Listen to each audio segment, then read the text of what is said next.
Welcome to Violet Crush Month 8. This is the simplest block that we will do. I have already completed 7 of them. You need 8. Make sure this is our instructions.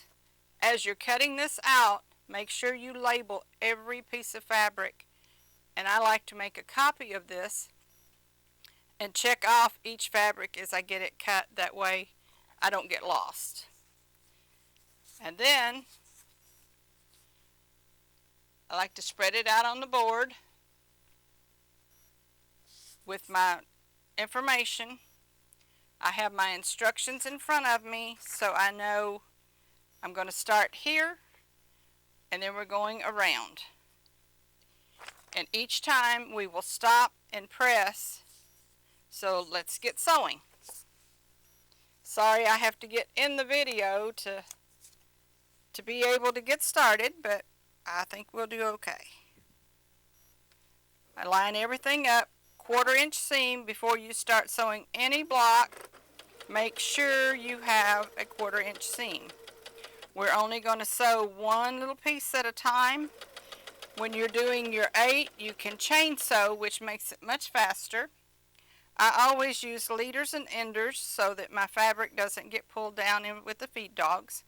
I am using the pieces that I've cut off from prior blocks so that we are not wasting anything, and you can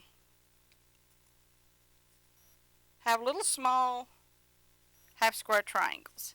As you're pressing, set your seam, take your iron, barely lift that up, and press to the piece that you just stitched. A good way to remember that is whatever you want the seam going towards, put that piece of fabric on top. So now we're going to go to this piece.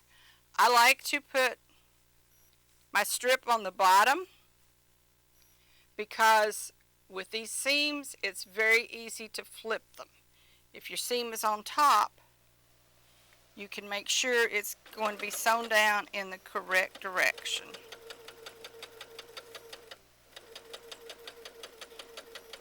Quarter inch seam is extremely important because if you get one of them off, your points are not going to match.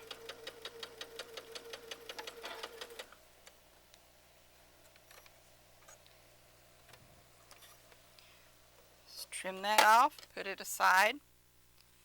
Again, set your seam, take your iron and just push that over. You're less likely to get a creased seam if you do it that way. Make sure you always look from the back, and it's not a bad idea to go ahead and give it a press from that side too. Okay, this is where we are. Now we're ready to go to our fabric M right here.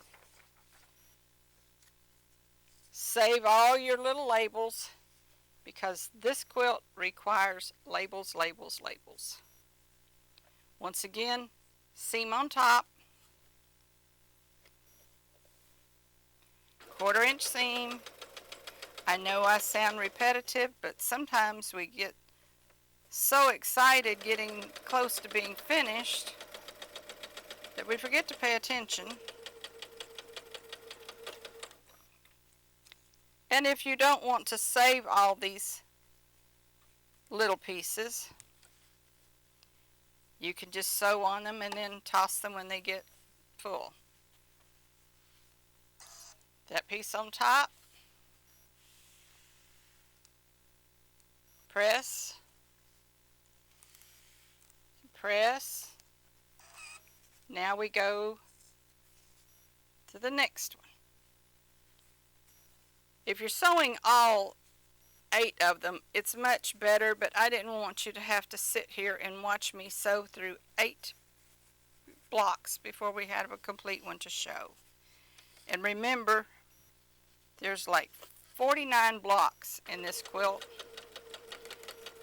But after we get these, we are ready to start our final assembly.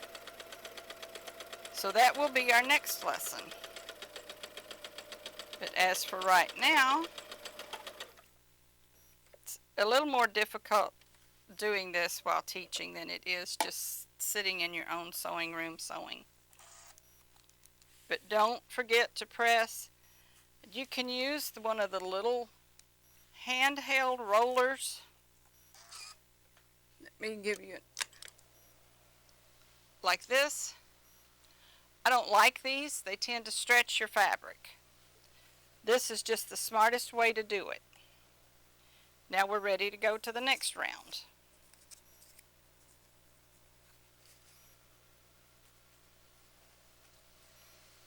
Another reason for putting this strip on the bottom is if you happen to get over a stitch or two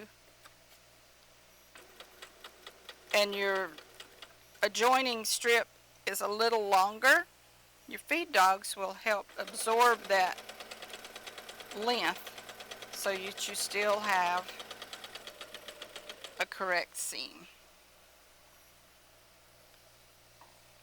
And even though we've been doing this for 8 months, I am so new to videoing that I'm not super good at it. So please forgive me if I say or do something incorrect. And you will probably hear strange noises. I live on a farm. Dogs, peacocks, cows, goats, donkeys. Occasionally they make a little noise that I'd rather not hear. So you can see how we're just building around. This was by far the easiest of all the blocks, but it takes all of them to accomplish that beautiful quilt. And I am so anxious to start putting all of these together so I can see the final result. So it takes just a little longer each round,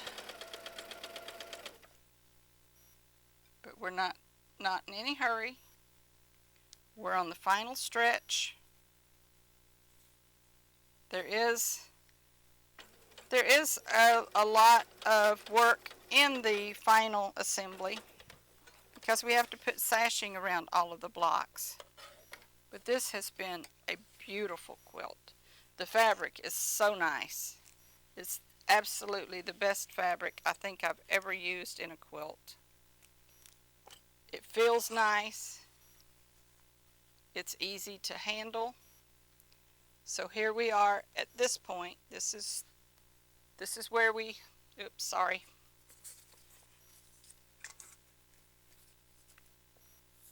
This is where we are right now. Ready to go with fabric H.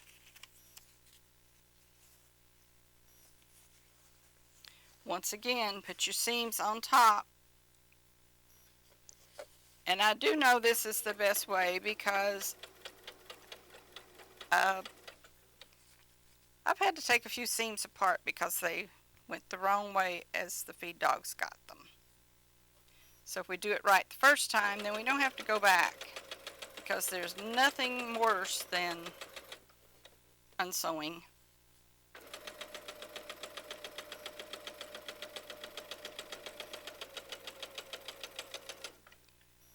And another thing that you need to just kind of watch out for as you get to the end, I've had a lot of students that the top of their block would look nice,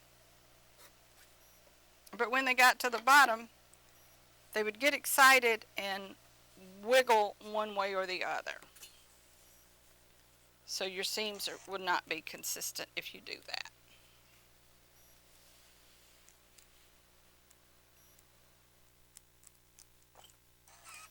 And yes, my iron makes noise. I have an Aliso iron, which I really like because it's down, and if you take your hand off, if you have to answer the phone or whatever, it's going to lift itself up off your fabric.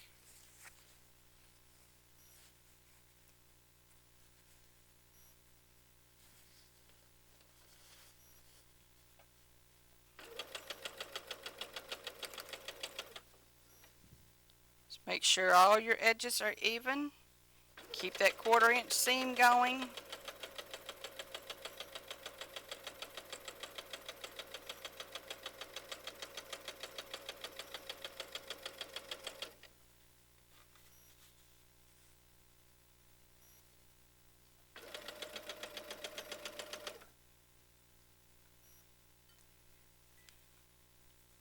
Do another little piece here.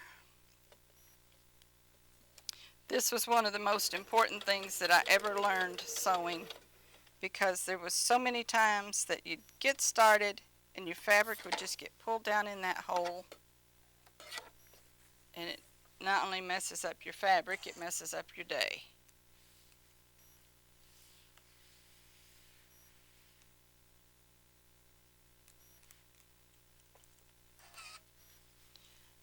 I like to just every so often lay my block back down, compare it to what I'm doing here. We just did H. Now we're ready to do our final 4 pieces.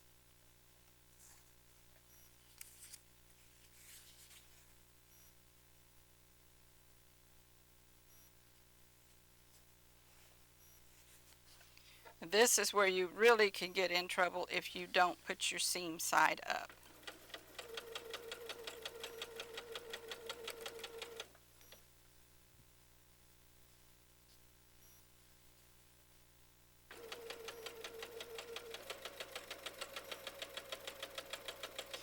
And just getting over just one thread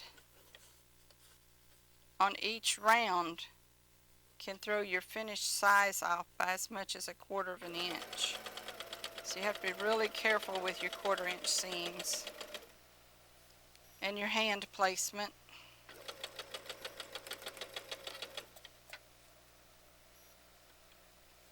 I always keep these little scissors handy by the machine to cut threads. I do have the thread cutter, but I prefer to clip my threads.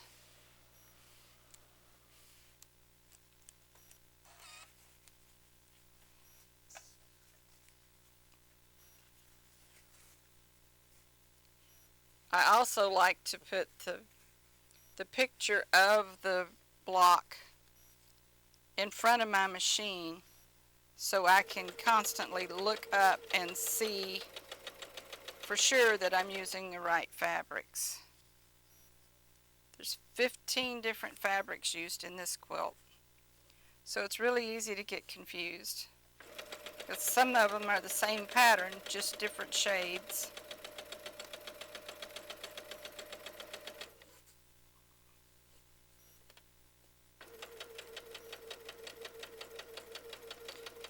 And you want the back side of your quilt blocks to look as nice as the front side. Just takes a little extra time to do that.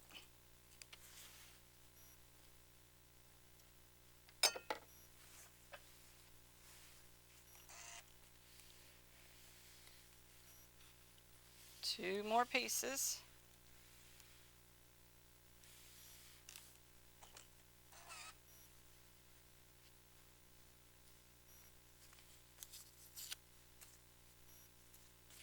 Sorry, I have to keep reaching in front, but there was just no good way to set this up to be able to demonstrate each section of this quilt.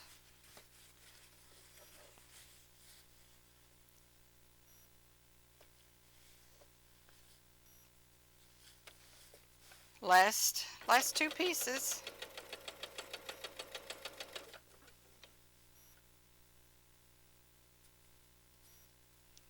And just imagine how this is going to feel when you're doing the last piece on the 8th block. And when you're done, they're all finished. There's no trimming. They're just ready to be put aside to have the sashing put on and put in place. This is a large quilt, so I will have to set up my design wall to be able to finish it.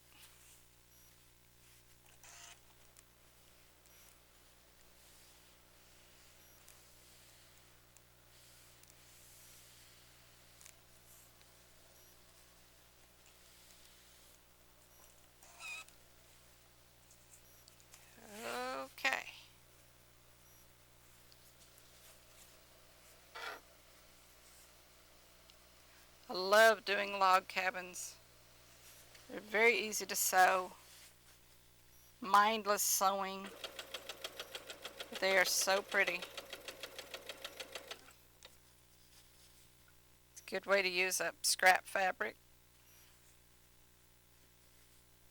Traditionally, all log cabins had red in the center for a welcoming door.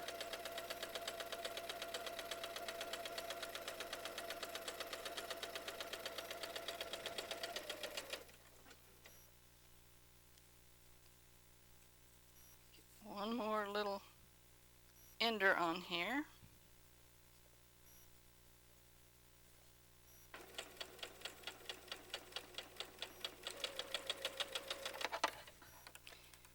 Let's give it a press.